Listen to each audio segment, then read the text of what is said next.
Hello everyone, एक बार फिर से आपका स्वागत है RN45 एजुकेशन में। आज मैं आप लोगों को SSC MTS में पूछे गए प्रीवियस ईयर के क्वेश्चन करवाने वाला हूं, जो कि पूछे गए हैं 26 जुलाई 2022 को शिफ्ट 1 में। ये क्वेश्चन क्वांटिटी एप्टीट्यूड के हैं। टोटल 25 क्वेश्चन हैं जो कि पूछे गए हैं। देखिए पहला क्वेश्चन है आपका।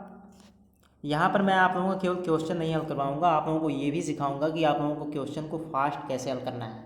ठीक है, देखिए पहला क्वेश्चन कैसे है। 15 संतरों का विक्रय मूल्य 19 संतरों के क्रय मूल्य के बराबर है। अनुमानित लाभ प्रतिशत ज्ञात कीजिए। क्या दिया गया है? 15 संतरों का विक्रय मूल्य, मतलब कि लिख सकते हैं 15 SP। ठीक है, 15 संतरों का विक्रय मूल्य, विक्रय मूल्य मतलब सेलिंग प्राइस। ठीक है, 15 SP 19 संतरों के क्रय मूल्य के बराबर है। तो मतलब कह सकते हैं 15 SP बराबर 19 CP। ठीक है, यहाँ से आप लोग निकाल सकते हैं SP अपान CP बराबर कितना आ जाएगा? 19/15 आ जाएगा। ठीक है, आप लोगों को निकालना है लाभ प्रतिशत। लाभ प्रतिशत क्या से निकालते हैं? सबसे पहले लाभ निकालना होगा। लाभ मतलब कैसे निकालते हैं? SP माइनस CP, विक्रय मूल्य माइनस क्रय मूल्य करेंगे तो आपका निकल जाएगा लाभ। ठीक है, तो आप देखिए यहाँ पे है सेलिंग प्राइस, यहाँ पे है कॉस्ट प्राइस। ठीक है, तो निकाल लीजिए प्रॉफिट कितने का है? 19 माइनस 15 कितना आएगा? 4। आपको निकालना है लाभ प्रतिशत, मतलब कि लाभ गुणे 100 बटे क्रय मूल्य। क्रय मूल्य आपका कितना आया है? यहाँ पे है 15। ठीक है, यहाँ से काटेंगे 15 छक्का 90, फिर से आएगा उतना ही। ठीक है, यानी 6.6 बार बार आएगा। गुणा कर देंगे तो आपका आएगा 4 छक्का 24, 4 छक्का 24 और 26.64%। ठीक है, तो आपको निकालना है अनुमानित। ठीक है, लगभग। तो आपका कितना आया है? 26.64 आ रहा है, तो यानी आपका ऑप्शन नंबर डी आपका इस हिसाब से सही हो जाएगा। ठीक है, 26.67 दिया हुआ है यहाँ पे। आपका पहला क्वेश्चन हल हो गया। ठीक है, आपका ऑप्शन नंबर डी सही है इसमें, 26.67। चलिए क्वेश्चन नंबर 2 देखिए। दूसरा क्वेश्चन देखिए, ये क्वेश्चन परसेंटेज से रिलेटेड है। इसे आप लोग फास्ट कैसे हल करेंगे? देखिए, एक कार्यक्रम में 500 अतिथि हैं, जिनमें से 28% वयस्क पुरुष और 64% वयस्क महिलाएं हैं और शेष बच्चे हैं। कार्यक्रम में बच्चों की कुल संख्या ज्ञात कीजिए। ठीक है, आपको बताना है कुल बच्चों की संख्या कितनी है। क्या दिया गया है? 500 टोटल अतिथि हैं। ठीक है, अब इसमें दिया गया है 28% आपके वयस्क पुरुष हैं, मेल समझ लीजिए, और इसमें बोला गया है 64% महिलाएं हैं, फीमेल मान लीजिए, वयस्क फीमेल। अब बताइए, ध्यान से देखिएगा, 28% वयस्क पुरुष, 64% वयस्क महिलाएं, तो शेष बच्चे हैं। तो शेष कैसे निकलेगा? 100 में से घटाएंगे कितना?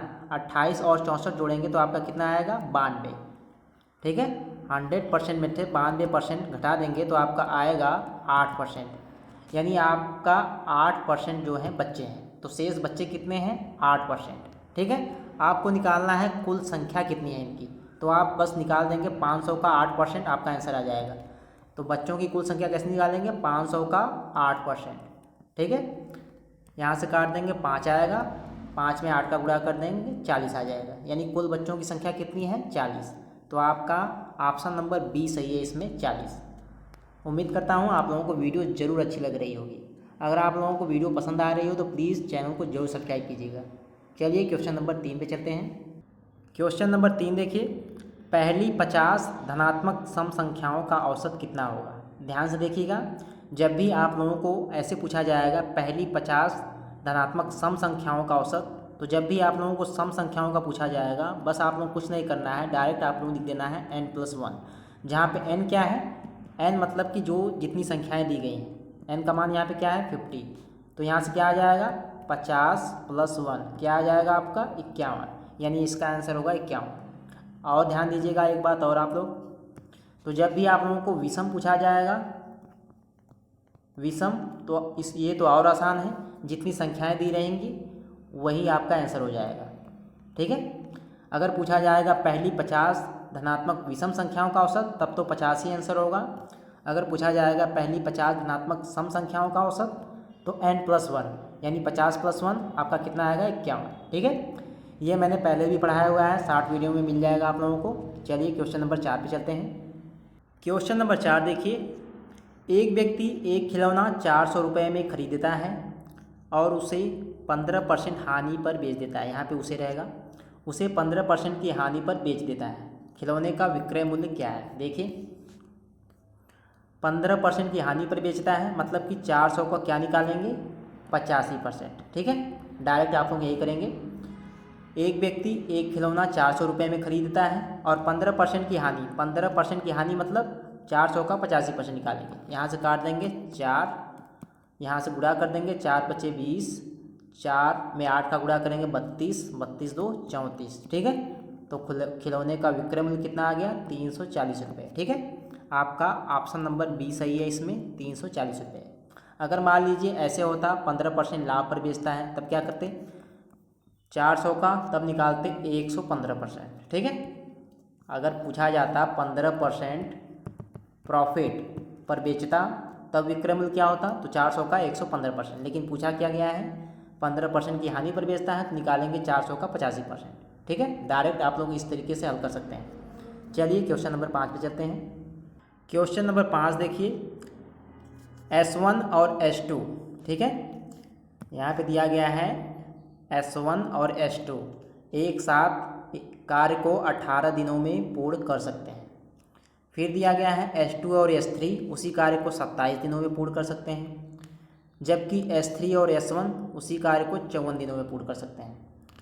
ठीक है, कुल तीनों एक साथ कार्य करते हुए कार्य का 50% कितने दिनों में पूर्ण कर सकते हैं?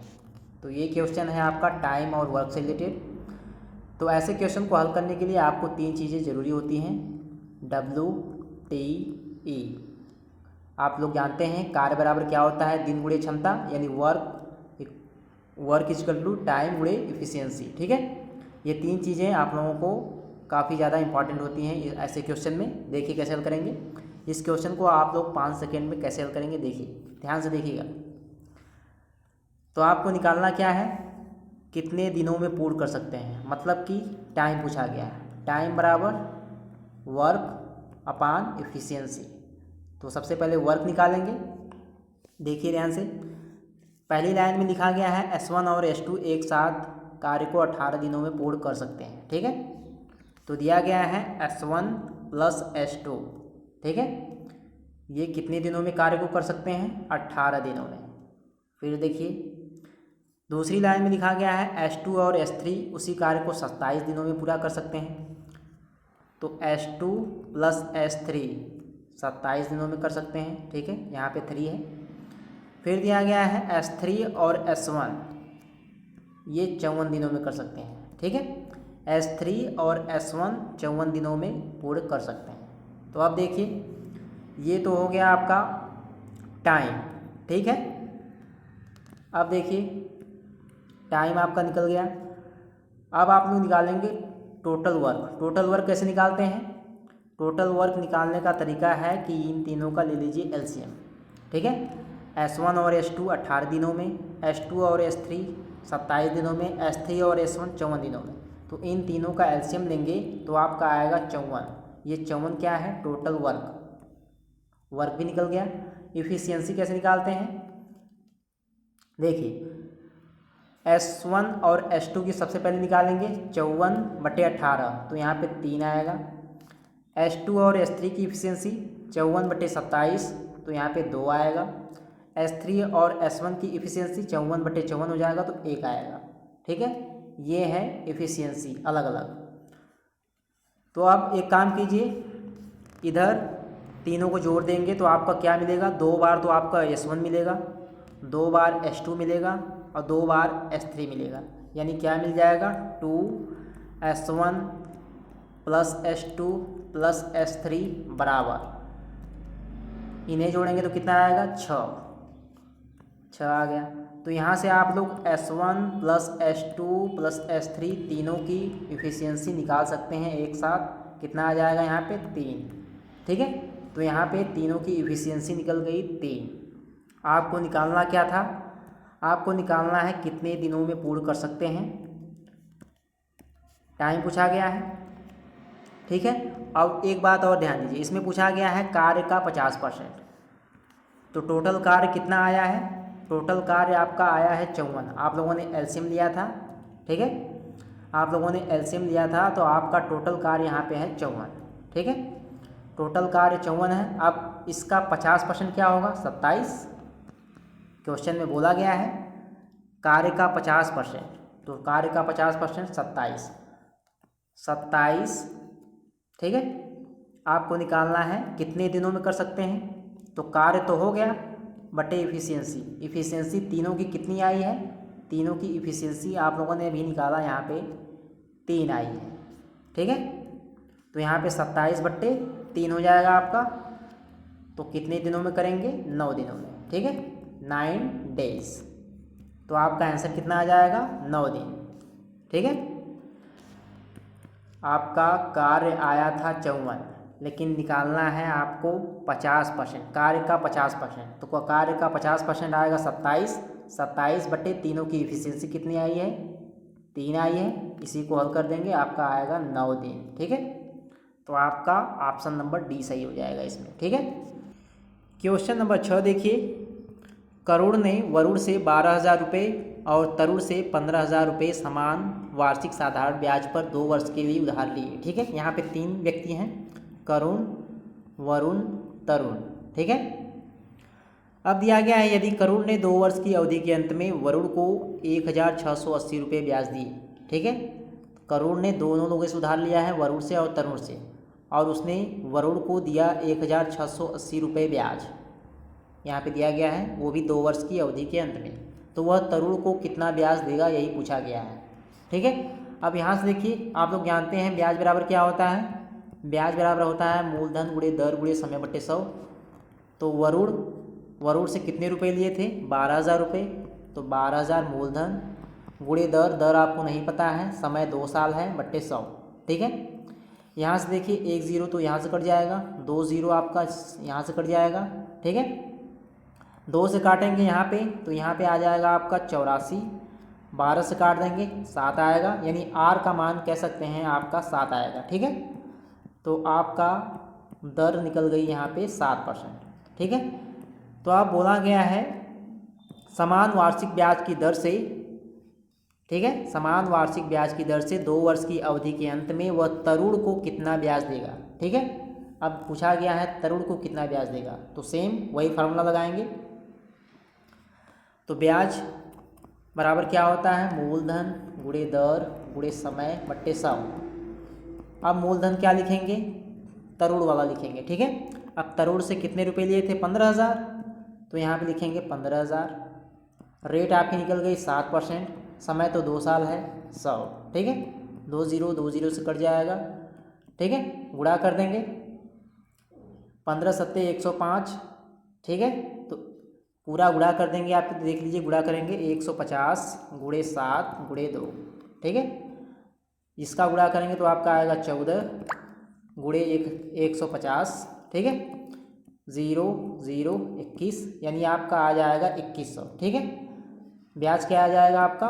2100। तो आपको क्या पूछा गया था? वह तरुण को कितना ब्याज देगा? 2100। आपका ऑप्शन नंबर सी सही है, ठीक है। एक बार फिर से देख लीजिए, मैं आप लोगों को एक बार फिर से समझा देता हूँ, देखिए ध्यान से। सबसे पहले देखिए, यहाँ पे 3 व्यक्ति हैं, करुण, वरुण, तरुण। वरुण से, अब ये करुण जो है वरुण से लेता है 12,000 रुपये और इससे लेता है 15,000 रुपये। अब वरुण को तो 2 साल में लौटा देता है 1,680 रुपये, ठीक है। अब यहाँ पे ब्याज पता है, मूलधन पता है, और यहाँ पे समय भी पता है 2 साल। तो यहाँ से आप लोग रेट निकाल सकते हैं, रेट आपकी आएगी 7%, ठीक है। अब इस केस में आपको तीनों पता है, यहाँ पे मूलधन आपका पता है P, R पता हो गया 7, T आपका पता है 2 साल। तो यहाँ से आप लोग ब्याज निकाल सकते हैं, ठीक है, जैसे आप लोगों ने पीछे निकाला। तो ये है आपका क्वेश्चन नंबर 6। अब चलिए क्वेश्चन नंबर 7 पे चलते हैं। 7वां क्वेश्चन देखिए, एक पुलिसकर्मी 200 मीटर की दूरी पर एक चोर को देखता है, उसका पीछा करना शुरू कर देता है। पुलिसकर्मी 9 किलोमीटर प्रति घंटा की चाल से दौड़ता है और चोर 7 किलोमीटर प्रति घंटा की चाल से दौड़ता है। पुलिसकर्मी कितने समय बाद चोर को पकड़ लेगा? देखिए बहुत आसान क्वेश्चन है, कैसे हल करेंगे। अब यहाँ पे एक चीज़ देखिए, पुलिसकर्मी 9 किलोमीटर प्रति घंटा की चाल से दौड़ता है और चोर 7 किलोमीटर प्रति घंटा। तो पुलिसकर्मी की चाल कितनी है? 7 किलोमीटर प्रति घंटा और चोर 7 किलोमीटर प्रति घंटा की चाल से दौड़ता है। अब दोनों एक ही साइड में भाग रहे हैं, सापेक्ष चाल निकालेंगे। सापेक्ष चाल, अगर दोनों एक ही साइड में भाग रहे हैं तो सापेक्ष चाल 2 किलोमीटर प्रति घंटा हो जाएगी, दोनों को घटा देंगे। ठीक है, ये है सापेक्ष चाल। सापेक्ष चाल कैसे निकालते हैं? अगर दोनों सेम साइड में भाग रहे हैं तो दोनों चाल को घटा देंगे। ठीक है, अगर दोनों विपरीत साइड में भाग रहे हैं तो दोनों चाल को ऐड कर देंगे। ठीक है, तो यहाँ पे सापेक्ष चाल निकल गई आपकी 2 किलोमीटर प्रति घंटा। अब देखिए, पुलिसकर्मी 200 मीटर की दूरी पर है, आपको निकालना है कितने समय बाद पकड़ लेगा। तो आप लोगों को पूछा गया समय, समय बराबर क्या होता है? दूरी बट्टे चाल। तो दूरी 200 मीटर है। अब चाल आपकी क्या है? ये है 2 किलोमीटर प्रति घंटा। ये किलोमीटर प्रति घंटा में है, इसको पहले बदल देंगे मीटर प्रति सेकेंड में। ठीक है, तो यहाँ से आ जाएगा 2 नंबर 18, यानी 200 बट्टे 5 बट्टे 9। देखिए ध्यान से, टी बराबर आपका क्या आ जाएगा? 200 बट्टे 5 बट्टे 9। तो इसको जब हल करेंगे तो ये आपका इस प्रकार आ जाएगा, 9 बट्टे 5 काट देंगे, यहाँ से 40, तो ये आ जाएगा 360 टी। अब टी यहाँ पे आएगा सेकंड में, लेकिन आप लोग ऑप्शन में देखिए, आपको ऑप्शन में दिया गया है, सब जगह मिनट में दिया गया है। ठीक है, तो आप लोग इसे मिनट में बदल दीजिए। 360 सेकंड है, इसको मिनट में बदलेंगे तो आपका कितना मिनट आएगा? 60 से भाग कर देंगे, यानी आपका आएगा 6 मिनट। ठीक है, तो 6 मिनट आपका आंसर आएगा। 6 मिनट बराबर होता है 360 सेकेंड। ठीक है, तो इसमें आपका ऑप्शन नंबर ए सही है। ठीक है, तो आप देखिए क्वेश्चन नंबर 8। 8वां क्वेश्चन देखिए, बहुत ही आसान क्वेश्चन है। 7 सेंटीमीटर की आधार त्रिज्या और 8 सेंटीमीटर की तिर्यक ऊंचाई वाले शंकु का पृष्ठीय क्षेत्रफल ज्ञात कीजिए। ठीक है, शंकु का पृष्ठीय क्षेत्रफल क्या होता है? पाई आर एल होता है। शंकु का पृष्ठीय क्षेत्रफल होता है पाई आर एल। अब इसमें आर भी दिया है आप लोगों को 7 सेंटीमीटर, और यहाँ पे दिया गया है तिर्यक ऊंचाई एल का मान भी दिया गया है। तो सिंपल से आप लोगों को बस रख देना है। पाई का मान होता है 22/7, आर का मान होता है 7, यहाँ पे 8 दिया हुआ है, 7 से कैंसिल हो जाएगा। 22 का 8 में गुणा कर देंगे, 8 दूनी 16, 8 दूनी 16, 1 17, 176 सेंटीमीटर आएगा क्षेत्रफल। ये भी आएगा सेंटीमीटर स्क्वायर में। ठीक है, तो आपका ऑप्शन नंबर डी इसमें सही है, 176 सेंटीमीटर स्क्वायर। ठीक है, क्वेश्चन नंबर 9 देखिए। P1, P2, P3 का औसत 50 है। यदि P1 का मान इस औसत का आधा है तो P2 और P3 का औसत ज्ञात कीजिए। क्या दिया गया है? P1, P2 और P3 का औसत, तो मतलब P1 plus P2 plus P3 बटे 3 बराबर आपका क्या आएगा? 50। ये दिया गया है। अब आपको यहाँ पे दिया गया है P1 का मान। P1 का मान क्या है? औसत का आधा। तो औसत का आधा क्या रहेंगे? तो 50/2 यानी 25 आपका आ जाएगा। यानी P1 का मान क्या है? 25। ठीक है, P1 का मान यहाँ पे दिया गया है 25, तो यहाँ पे रख देंगे 25 प्लस P2 प्लस P3। ठीक है, अब यहाँ पे 3 को इधर ले जाएंगे तो यहाँ पे क्या हो जाएगा? गुणा हो जाएगा। ठीक है, 150 आ जाएगा। तो P2 और P3 का मान यहाँ से निकल जाएगा आपका, निकाल लीजिए। P2 प्लस P3 कितना आ जाएगा घटाने पे? 125 आ जाएगा। अब आपको पूछा क्या गया है? P2 और P3 का औसत। ठीक है, P2 और P3 का औसत पूछा गया है, तो इनका औसत कैसे निकाल देंगे? बट्टे 2 कर देंगे, इधर भी बट्टे 2 कर देंगे, तो यहाँ पे आ जाएगा 2 छक्का 12, 2 दूनी 4, यानी आपका आ जाएगा 62.5। ठीक है, तो इस क्वेश्चन का आंसर है 62.5। आपका ऑप्शन नंबर डी सही है इसमें। ठीक है, तो ये है आपका क्वेश्चन नंबर 9। अब चलिए क्वेश्चन नंबर 10 पे चलते हैं। 10वां क्वेश्चन देखिए, ये क्वेश्चन तो काफ़ी इजी है। निम्नलिखित व्यंजक को सरल कीजिए। देखिए कैसे हल करेंगे। सबसे पहले आप लोग जानते हैं ब्रैकेट हल करते हैं, तो इसे जब हल करेंगे तो यहाँ पे क्या आ जाएगा? 2, क्योंकि यहाँ पे 4/2 है। ठीक है, जब 4 में 2 से भाग करेंगे तो यहाँ पे 2 आ जाएगा। तो अब क्या हो जाएगा? 25 + 12 - 2 + 2।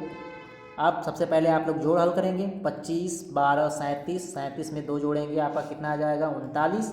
तो 39 - 2 कर देंगे, आपका आंसर आ जाएगा 37, यानी इसका आंसर है 37।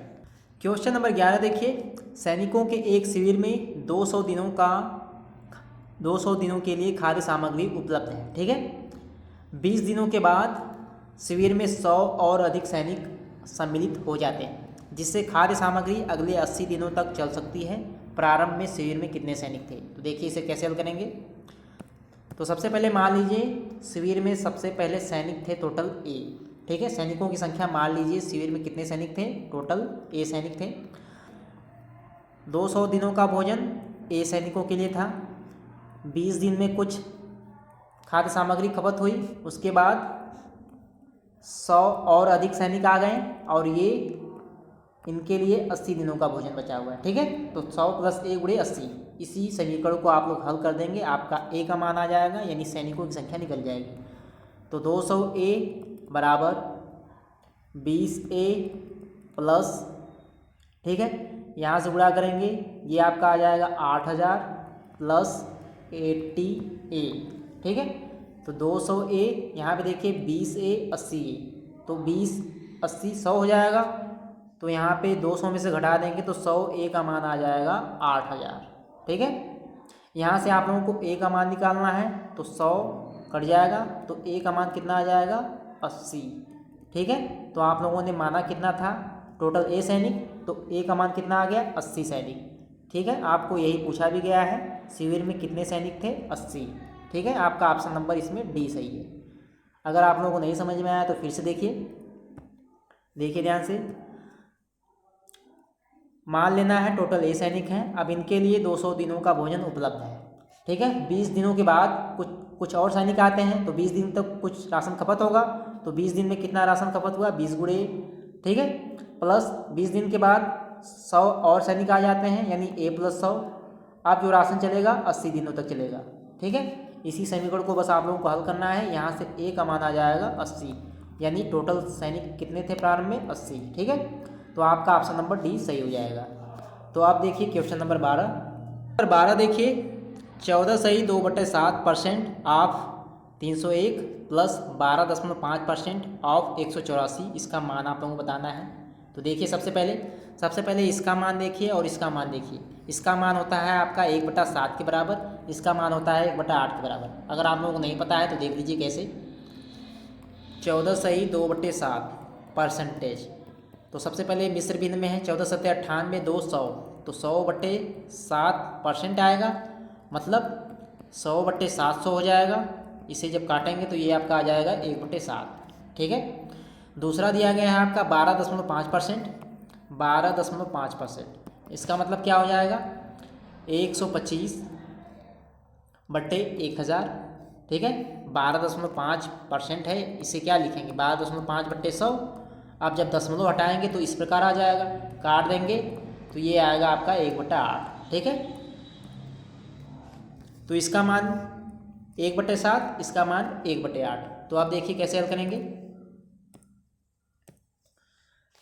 अब लिख लीजिए 1/7 ऑफ का मतलब गुणा 301 हो जाएगा, प्लस 12.5, यहाँ पे आ जाएगा 1/8 गुणे 184। इसी को आप लोगों को हल करना है, ठीक है। 7 से काट दीजिए, 7 4 बार जाएगा 28, 7 × 21, यहाँ से काटेंगे 8 दूनी 16, 8 × 24, यानी 43 + 23, ठीक है। 43 में 23 आप लोग जोड़ देंगे तो आपका आंसर आ जाएगा आसानी से 66, ठीक है। 66 आपका आंसर आ जाएगा। आपका ऑप्शन नंबर सी इसमें सही है।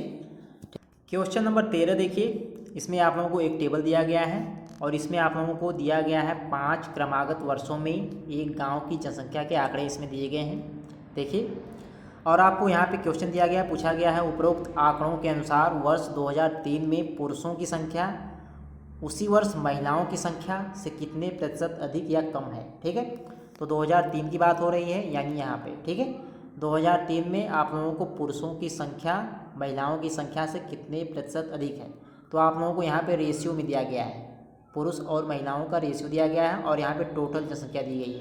तो इसको आप लोग 2 तरीके से हल कर सकते हैं। पहला तरीका देखिए, 2003 में टोटल जनसंख्या कितनी है? 136, और पुरुषों और महिलाओं का अनुपात यहाँ पे दिया गया है 9:8, मेल रेशियो फीमेल का रेशियो है 9:8, ठीक है। तो 9 8 को जोड़ेंगे तो कितना आएगा? 17, यानी 17 = 136। तो यहाँ से निकालेंगे, एक का मान तो आ जाएगा 8, 17/136, एक का मान 8 आएगा, तो 9 का मान क्या आएगा? 72, यानी पुरुष की संख्या की निकल गई 72, 8 का मान निकालेंगे, 8 अट्ठे 64, ठीक है। महिलाओं की संख्या निकल गई 64, ठीक है। अब आप लोग देखिए, मेल 72, फीमेल 64, कौन सा ज़्यादा है? मेल ज़्यादा है। अब पूछा गया है पुरुष कितना ज़्यादा है, तो 72 माइनस 64 पूछा गया है पुरुषों की संख्या महिलाओं की संख्या से कितने प्रतिशत अधिक है, ठीक है। तो 72 माइनस 64, नीचे 64 करेंगे क्योंकि महिलाओं की संख्या से पूछा है, गुणे 100, ठीक है। 72 में से 64 घटा देंगे, 8 आएगा, 8 बट्टे 64 गुणे 100, 8 अट्ठे 64, यानी 100 बट्टे 8, 100 बट्टे 8 यानी आपका आ जाएगा 8 एकम 8, यानी 12.5% अधिक है, ठीक है। तो आपका आंसर क्या आ जाएगा? 12.5% अधिक। आपका ऑप्शन नंबर बी सही हो जाएगा। दूसरा तरीका देखिए, इससे भी आसान तरीका है, आप लोगों को इतना हल करने की जरूरत नहीं है। यहाँ पे देखिए रेशियो क्या दिया गया है 2003 में, 9:8। 9:8 क्या है? मेल और फीमेल का रेशियो है, ठीक है। तो यहीं से आप लोग परसेंटेज निकाल सकते हैं। मेल 9 है, फीमेल 8 है, तो 9 माइनस 8 करेंगे, नीचे 8 लिखेंगे क्योंकि आप लोग को पूछा गया है महिलाओं की संख्या से कितने प्रतिशत अधिक है, तो नीचे 8 लिखेंगे, गुणे 100, ठीक है। तो यहाँ से भी आपका आ जाएगा 9 माइनस 8 मतलब 1/8 गुणे 100, यानी 100/8, ठीक है। तो यहाँ पे भी उतना ही आएगा, 12.5% अधिक है, ठीक है। तो आप लोग इस तरीके से और भी फास्ट लगा सकते हैं, ठीक है। तो इसमें आप लोगों का ऑप्शन नंबर बी सही है, पुरुषों की संख्या कितनी अधिक है? 12.5% अधिक। तो आप देखिए क्वेश्चन नंबर 14। क्वेश्चन नंबर 14 पे जाने से पहले मैं आप लोगों से एक रिक्वेस्ट करना चाहता हूँ कि अगर आप लोगों को वीडियो पसंद आ रही हो तो प्लीज़ चैनल को जरूर सब्सक्राइब कीजिएगा। चलिए क्वेश्चन नंबर 14 पे चलते हैं। क्वेश्चन नंबर 14 देखिए, सिंप्लीफिकेशन का क्वेश्चन है। इसमें आप लोग कैसे हल करेंगे? सबसे पहले ब्रैकेट हल करेंगे। सबसे पहले छोटा ब्रैकेट, यहाँ पे देखिए 6 + 1 करेंगे तो यहाँ पे कितना आ जाएगा? 7, ठीक है।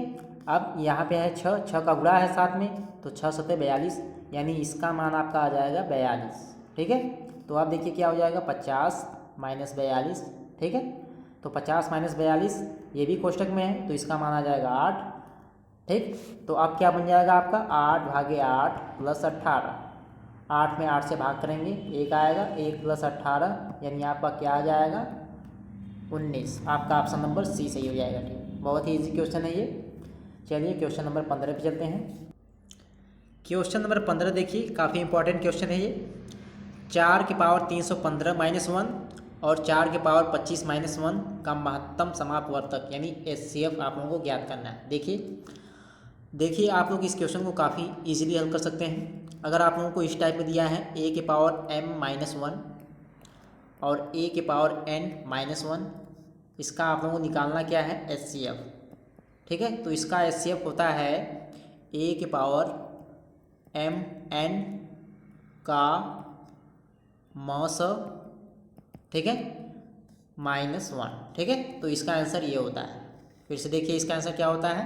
a की पावर mn का HCF, ठीक है, यानी mn का HCF यहाँ पे लिखेंगे -1, ठीक है। तो इसका आंसर बस ये होता है, ठीक है। अब देखिए क्वेश्चन कैसे हल करेंगे। mn इसमें क्या है? m आपका 315 है, n आपका 25 है, ठीक है। तो सबसे पहले m और n का मॉस निकालेंगे। m n यहाँ पे है क्या? 315 है, 25 है, तो इसका HCF क्या होगा? अब HCF ये भी आपका 5 से कट जाएगा, ये भी आपका 5 से कट जाएगा, यानी इसका HCF हम लोग कह सकते हैं 5 होगा, ठीक है। वह बड़ी से बड़ी संख्या जिससे 315 और 25 दोनों कट जाए, तो वो संख्या क्या है? 5 है। तो अब रख दीजिए a की पावर 315 और 25 का यहाँ पे रखना है HCF -1। तो a के पावर 315 और 25 का HCF क्या आया है आपका? 5 आया है। और यहाँ पे a का मान क्या है? आप लोग जानते हैं a का मान दिया भी गया है इसमें। a की जगह क्या है? यहाँ पे 4 है, ठीक है। तो a की जगह 4 रखेंगे, ठीक है। तो यहाँ से देखिए 4 की पावर 5 -1, ठीक है। 4 की पावर 5 -1। अब 4 की पावर 5 इसका मान क्या होता है? 4 में 4 का गुणा करेंगे 16, 16 चौक को 64, 64 चौक को 256, 256 में भी 4 का गुणा करेंगे 1024 आएगा -1। तो इसका आंसर क्या आ जाएगा 1023। एक बार फिर से देख लीजिए, अगर आप लोगों को इस टाइप में दिया गया है a के पावर m-1, ठीक है, a के पावर m-1 और a के पावर n-1, इसका आप लोगों को निकालना है क्या HCF। तो आप लोग कैसे निकालेंगे देखिए ध्यान से, इसका एक ही ट्रिक होता है a के पावर mn, ठीक है, mn का HCF, ठीक, -1, यही ट्रिक यूज करेंगे। अब a की जगह तो है 4 और m और n का मान क्या है 315 और 25, तो 315 और 25, 315 और 25 का मौसम क्या आएगा 5, तो 4 के पावर 5 रख देंगे -1। तो इसे जब हल करेंगे 1024 -1 आपका आ जाएगा 1023, ठीक है। तो आपका ऑप्शन नंबर देखिए कौन सा सही है, आपका ऑप्शन नंबर डी इसमें सही है 1023, ठीक है। काफ़ी इंपॉर्टेंट क्वेश्चन है ये हर एग्जाम के लिए। तो चलिए क्वेश्चन नंबर 16 पे चलते हैं। क्वेश्चन नंबर 16 देखिए, एक वस्तु को बेचते समय 20% और 30% की 2 क्रमागत छूट दी जाती है। वस्तु के अंकित मूल्य और विक्रय मूल्य का अनुपात ज्ञात कीजिए। देखिए ध्यान से, इस पर क्या है 20% और 30% 2 क्रमागत छूट है। अगर मान लीजिए वस्तु का मूल्य 100 रुपये है, तो सबसे पहले उस पर 20% छूट है, तो अब मान कितना हो जाएगा 80, ठीक है। फिर से उस पर 30% की छूट दी जाती है, तब अब 80 का 30% निकालेंगे, ठीक है। अब 80 पे 30% छूट है, तो अब मान हो जाएगा 56। अब ये कैसे होगा देखिए, सबसे पहले 100 है, अब इस पर 20% छूट है, तो 100 का 20% निकालेंगे तो आपका 20 ही आएगा। तो 100 - 20 करेंगे तो आपका 80 हो जाएगा, ठीक है। अगर 100 पे 20% की छूट है तो मान हो जाएगा 80। अब क्रमागत छूट है, दूसरी छूट कितनी है 30%, तो अब 80 का 30% निकालेंगे, ठीक है। तो यहाँ से करेंगे तो यहाँ पे आ जाएगा 24, तो 24 रुपये की छूट है 80 में, तो 80 - 24 करेंगे तो आपका आएगा 56, ठीक है। यानी 100 पे 20% की छूट, तो मान हो जाएगा आपका 80। अब 80 पे 30% की छूट है, तो मान हो जाएगा आपका 56, ठीक है। यानी आपका विक्रय मूल्य कितना आ जाएगा 56, ये है आपका एसटी। अगर 100 रुपये अंकित मूल्य है, ठीक है, 20% की छूट है, तो मतलब 80 में बेचा जाएगा। फिर से छूट है 30% की, यानी 56 में बेचा जाएगा, ठीक है। तो आपका क्या आ गया, ये है आपका अंकित मूल्य जो आपने माना था, और ये है आपका विक्रय मूल्य। अब इसी का अनुपात आप लोगों को निकालना है। देखिए, तो आपका ये अंकित मूल्य है आपका 100, यहाँ पे जो आपने माना है, और आपका विक्रय मूल्य भी निकल गया 56। तो इसी का रेशियो निकालना है। काट दीजिए 2 से काटेंगे 50, रेशियो 28 आएगा। फिर से 2 से काट देंगे तो यहाँ पे तो आ जाएगा 25, और यहाँ पे आपका आ जाएगा 14, ठीक है। तो यहाँ पे आ जाएगा 14, तो ये आपका रेशियो बनेगा, ठीक है। तो आपका ऑप्शन नंबर इसमें बी सही हो जाएगा, ठीक है। ये है क्वेश्चन नंबर 16। क्वेश्चन नंबर 17 देखिए, एक वृत्त का व्यास एक त्रिभुज के आधार का 7/4 गुना है और त्रिभुज की ऊंचाई 14 सेंटीमीटर है। यदि त्रिभुज का क्षेत्रफल 56 वर्ग सेंटीमीटर है तो वृत्त की परिधि मीटर में क्या होगी, ठीक है। आपको दिया गया है त्रिभुज का क्षेत्रफल। त्रिभुज का क्षेत्रफल क्या होता है, त्रिभुज का आप लोग जानते हैं त्रिभुज का क्षेत्रफल होता है 1/2 गुणे आधार गुणे ऊंचाई, तो 1/2 गुणे बेस गुणे हाइट, यही होता है। अब त्रिभुज का क्षेत्रफल दिया गया है यहाँ पे 56, ठीक है, 1/2, बी आपको नहीं पता है, हाइट आपकी दी गई है 14 सेंटीमीटर, ठीक है। अब देखिए 14 से काट देंगे 4 आएगा यहाँ पे, तो यहाँ से 4 2 का गुणा कर देंगे तो बी आपका निकल जाएगा, बी आपका क्या आएगा 8, ठीक है। आधार आपका आ जाएगा 8 सेंटीमीटर, तो आधार आपका आ गया। अब देखिए ध्यान से देखिएगा क्वेश्चन में क्या कहा गया है, वृत्त का व्यास जो है आधार का 7/4 गुना है। वृत्त का व्यास, व्यास मतलब डायामीटर, आधार का 7/4 गुना है, ठीक है। आधार आपका कितना आया है 8 आया है, 8 गुणे 7/4 काट देंगे, आपका आ जाएगा व्यास 14 सेंटीमीटर, ठीक है। अब आपको पूछा क्या गया है वृत्त की परिधि। वृत्त की परिधि क्या होती है 2πr, परिधि आपकी होती है 2πr, जहाँ पे पाई का मान क्या होता है 22/7 और आपका आर क्या है, आर आपको पता है क्या है, आर आपका है 7। अब 7 कैसे है, जब व्यास आपका 14 सेंटीमीटर है तो आर आपका कितना आएगा 14/2। आप लोग जानते हैं त्रिज्या व्यास की आधी होती है, तो यहाँ पे आर का मान क्या आएगा 7। ठीक है, तो 7 7 से कैंसिल हो जाएगा, 22 दूनी 44। ठीक है, यानी परिधि कितनी आएगी 44 सेंटीमीटर। अब आप लोग ऑप्शन में देखिए सब मीटर में दिया गया है। ठीक है, तो यहाँ पे आया है 44 सेंटीमीटर, तो इसको जब मीटर में बदलेंगे तो ये आएगा 0.44 मीटर। ठीक है, तो यानी आपका ऑप्शन नंबर पहला वाला सही हो जाएगा 0.44 मीटर। ठीक है, क्वेश्चन नंबर 18 देखिए।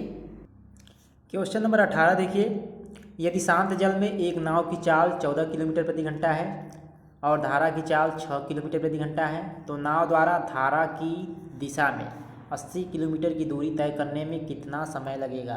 देखिए ध्यान से, शांत जल में नाव की चाल दी गई है, बोट की चाल है आपकी 14 किलोमीटर प्रति घंटा, धारा की चाल यानी करंट की चाल है आपकी 6 किलोमीटर प्रति घंटा। आपको पूछा गया है धारा की दिशा में 80 किलोमीटर तय करने में, दूरी तय करने में कितना समय लगेगा। आप लोग जानते हैं समय बराबर होता है दूरी बटे चाल, डिस्टेंस अपॉन स्पीड। अब स्पीड देखिए, धारा की दिशा में जाना है यानी नाव की गति तेज हो जाएगी, उसमें b+c कर देंगे। धारा की दिशा में आप लोग b+c यानी नाव की चाल प्लस धारा की चाल, तो कितना हो जाएगा 14 6 20। यहाँ पे देखिए, अगर धारा के विपरीत पूछा होता तो 14 - 6 कर देते, लेकिन पूछा है धारा की दिशा में। ठीक है, तो यहाँ पे डिस्टेंस है आपका 80 किलोमीटर। अब धारा की दिशा में स्पीड कितनी आ गई 20, काट देंगे, समय कितना आ गया 4 घंटे। ठीक है, 4 आवर्स, यानी आपका ऑप्शन नंबर डी इसमें सही है 4 घंटे। ठीक है, क्वेश्चन नंबर 19 देखिए। क्वेश्चन नंबर 19 है आपका, दो घनों के कुल पृष्ठीय क्षेत्रफल का अनुपात 49:81 है, उनके आयतनों का अनुपात क्या होगा। तो घन का कुल पृष्ठीय क्षेत्रफल आपका होता है 6a²। ठीक है, अब यहाँ पे दो घन की बात हो रही है। ठीक है, तो मान लीजिए पहला है 6a1 का स्क्वायर, दूसरा है 6a2 का स्क्वायर। अब इसका अनुपात दिया है 49/81। ठीक है, यहाँ से आप लोग इसको हल कर लीजिए, 6 कट जाएगा, ये आपका होता है 7 का स्क्वायर, 81 आपका होता है 9 का स्क्वायर। तो यानी a1 का मान क्या आएगा 7, a2 का मान आपका आ जाएगा 9। आपको पूछा गया है उनके आयतनों का अनुपात, उनके आयतनों का अनुपात पूछा गया है, यानी a1 का क्यूब a2 का क्यूब।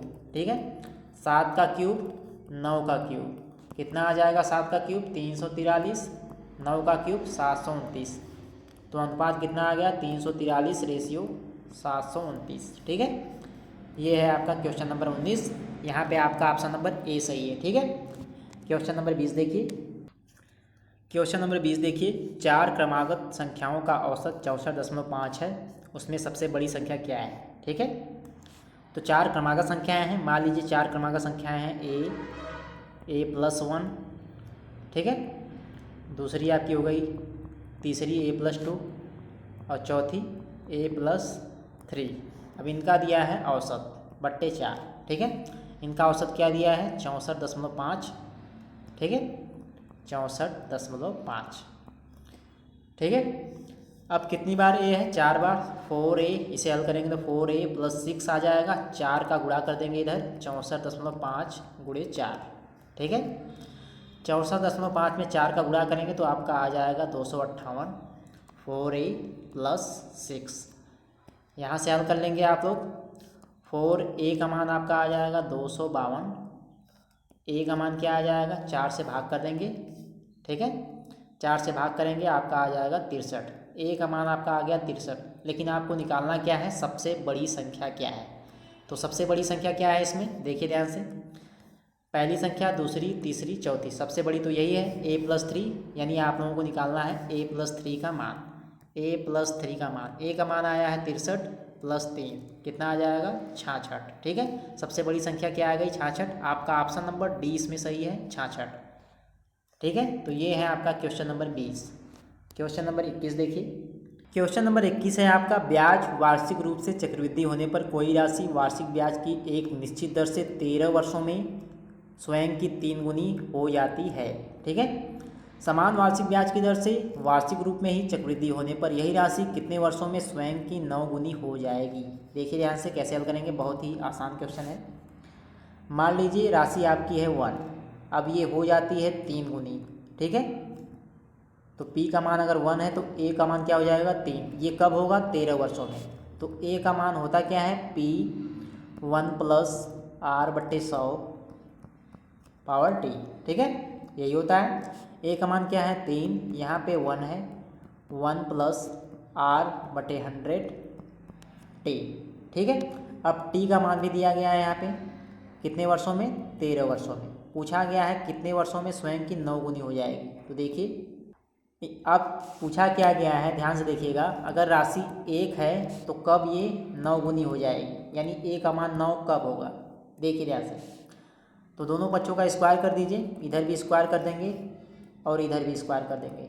तो क्या आ जाएगा आपका, ध्यान से देखिए, यहाँ पे तो 9 आ जाएगा, यहाँ पे क्या आ जाएगा, यहाँ पे 1 + R/100। ठीक है, यहाँ पे 13 और 2 का गुणा हो जाएगा 26। ठीक है, यानी यहाँ पे T का मान क्या आ गया 26, यानी 26 वर्ष में राशि जो है 9 गुनी हो जाएगी। ठीक है, तो आपका कितना आ गया, बी आपका ऑप्शन सही है, बी वाला आपका ऑप्शन सही है, 26 वर्ष में स्वयं की 9 गुनी हो जाएगी। ठीक है, ये है आपका क्वेश्चन नंबर 21। क्वेश्चन नंबर 22 देखिए, क्वेश्चन नंबर 22 देखिए, निम्नलिखित में से कौन सा अनुपात बड़ा है। ठीक है, देखिए पहला दिया है 2:5, 2/5 लिख सकते हैं। दूसरा आपका दिया है 1/2। तीसरा है आपका 8/15। ठीक है, 8/15। और चौथा है आपका 3/5। इन चारों में आपको बताना है कौन सा सबसे बड़ा है। तो कुछ नहीं करना है आप लोगों को, देखिए नीचे क्या दिया गया है आपका, 5 है, 2 है, 15 है, 5। ठीक है, क्या है आपका 5, 2, 15, 5। इनका ले लेना है आपको एलसीएम। एलसीएम लेंगे तो क्या आएगा 30। अब आपको कुछ नहीं करना है, 30 का सब में गुणा कर दीजिए। ठीक है, 30 का सब में गुणा कर दीजिए तो क्या आ जाएगा, यहाँ से 5 छक्का 30, यहाँ पे तो आ जाएगा 12, यहाँ से 15 बार जाएगा, यहाँ पे 15 आएगा, यहाँ पे देखिए 2 बार जाएगा 16 आ जाएगा, यहाँ पे देखिए 5 छक्का 30, यहाँ पे 18 आ जाएगा। तो अब देखिए कौन सा सबसे बड़ा है, 12, 15, 16, 18, यानी 18 सबसे बड़ा है, यानी आप कह सकते हैं 3:5 सबसे बड़ा है। तो आपका ऑप्शन नंबर इसमें डी सही हो जाएगा, 3:5। ठीक है, चलिए क्वेश्चन नंबर 23 देखते हैं। 4 वर्ष पहले श्याम की आयु राम की आयु की 3/4 गुनी थी।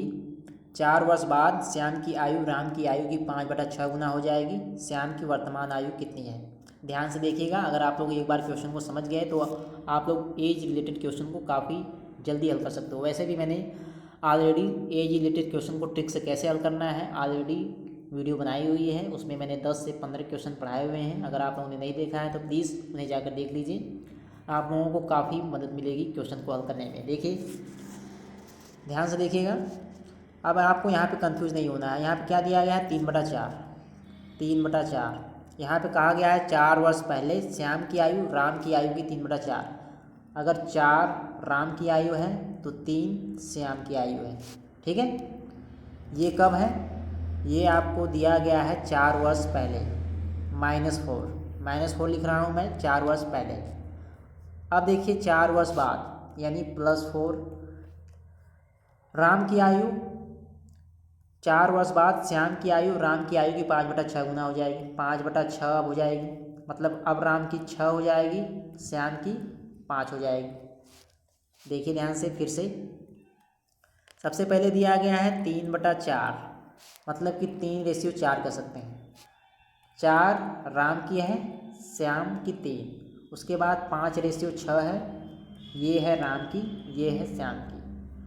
ठीक है, यहाँ पे 3:4 है, यहाँ पे 5:4, 5:6 है।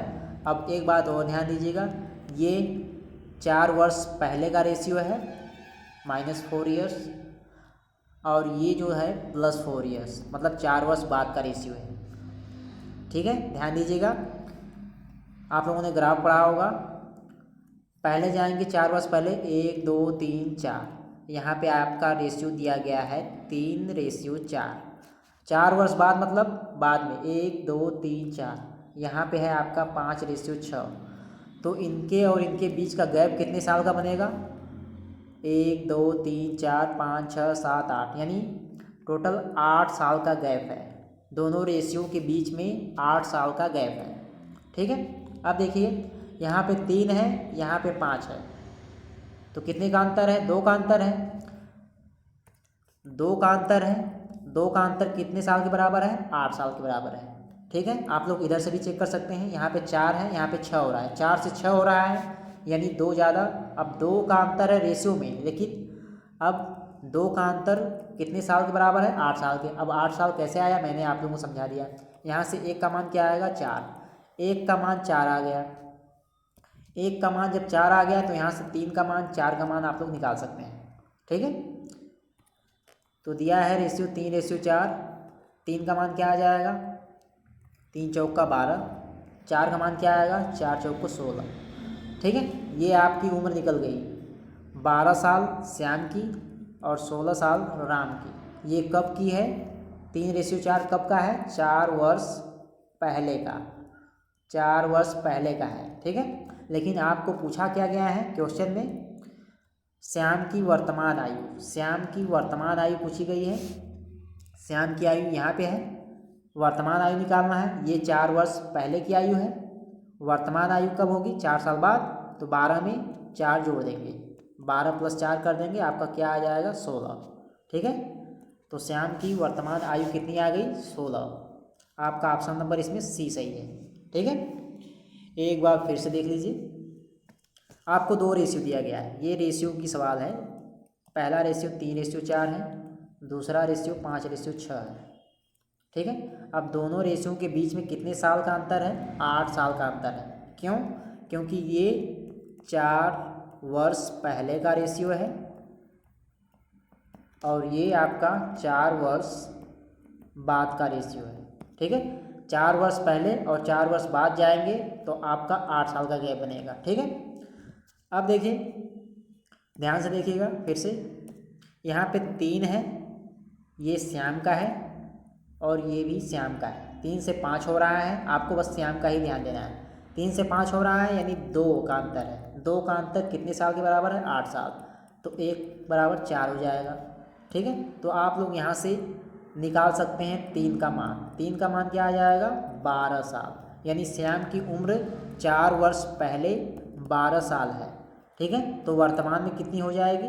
जब 4 साल पहले 12 है तो वर्तमान में 16 साल हो जाएगी। ठीक है। तो आपका ऑप्शन नंबर इसमें सी सही हो जाएगा। ठीक है। अगर आप लोगों को नहीं समझ में आया है तो मैंने एज रिलेटेड क्वेश्चन की वीडियो बनाई हुई है, आप लोग जाके उसे देख लीजिएगा। वहाँ से आप लोगों को काफ़ी हेल्प मिलेगी क्वेश्चन को हल करने में। तो चलिए क्वेश्चन नंबर 24 पे चलते हैं। क्वेश्चन नंबर 24 देखिए, इसमें आप लोगों को एक पाई चार्ट दिया गया है और उससे रिलेटेड एक क्वेश्चन यहाँ पे पूछा गया है, आपको बताना है उसका आंसर। यहाँ पे पूछा गया है यदि छात्रों की कुल संख्या 500 है तो कितने छात्र क्रिकेट खेलते हैं। ठीक है। जो ग्राफ रिलेटेड क्वेश्चन जो होते हैं वो बहुत ईजी होते हैं, इन्हें आप लोग बिल्कुल भी मत छोड़िएगा एग्जाम में। तो देखिए, आपको पूछा गया है यदि छात्रों की संख्या कुल 500 है तो कितने छात्र क्रिकेट खेलते हैं। क्रिकेट मतलब आप लोगों को ये वाला देखना है। ठीक है। ये वाला आप लोगों को कहाँ मिलेगा? यहाँ पे। ठीक है। तो क्रिकेट कितने खेलते हैं? 21% यहाँ पे दिया गया है। ठीक है। तो टोटल कितने हैं छात्र? 500। 500 का बस 21% निकाल देंगे, आपका आंसर आ जाएगा। ठीक है।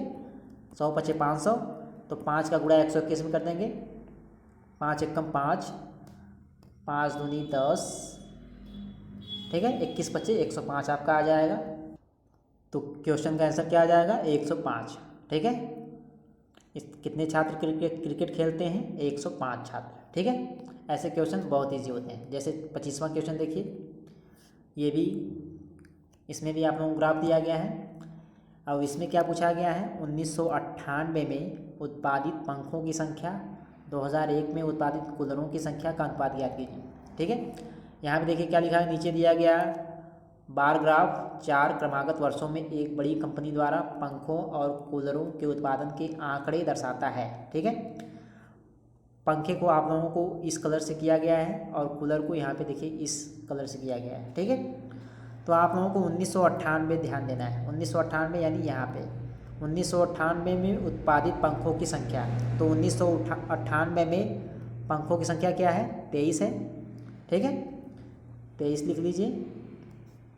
अब 2001 में जाना है आप लोगों को। अब इसमें बोला गया है कूलर की संख्या, तो कूलर की संख्या यहाँ पे है 18, तो इन्हीं का अनुपात निकाल लेना है आप लोगों को 23:18, ठीक है।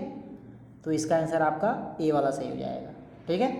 तो ग्राफ रिलेटेड क्वेश्चन काफ़ी इजी होते हैं, इन्हें आप लोग बिल्कुल भी स्किप मत कीजिएगा एग्जाम में, ठीक है। आई होप कि आप लोगों को आज की वीडियो बहुत पसंद आई होगी।